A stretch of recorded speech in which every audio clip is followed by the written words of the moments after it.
We haven't seen cold weather like this in years, but for those of us that remember, the late 70s saw some brutally cold winters. Fox 11 meteorologist Phil DeCastro joins us now. And Phil, this winter and those of the late 70s are comparable in more than just temperatures, right? Well, that's right, Patrick. They're looking a lot like what we like to call analogs for our current winter. Or in other words, they have a similar atmospheric pattern. Now, thankfully, our winter hasn't been as bad as the worst that had to offer, the late 70s that is. The winters of 1976, 77, and 78, 79 were the second and third coldest on record, respectively, in Green Bay. Now, the winter in between those of 77, 78 was still the 12th coldest on record.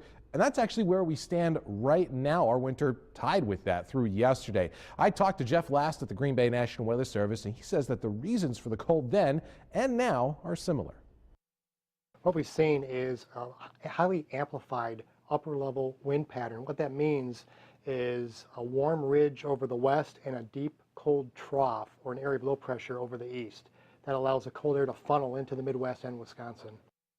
Here's what Jeff is talking about. Both in 77 and in 78, we see that strong ridge to our west and a big trough off to our east, and that's funneling our winds and the weather in from the northwest. And here's a look at 1978-79. And this past December, well, it wasn't far off that same pattern, and I have no doubt once January's data is included, it will look even more similar to those years in the 70s. And this means that if this winter shakes out anything like those did, we could be in for more of the same cold weather.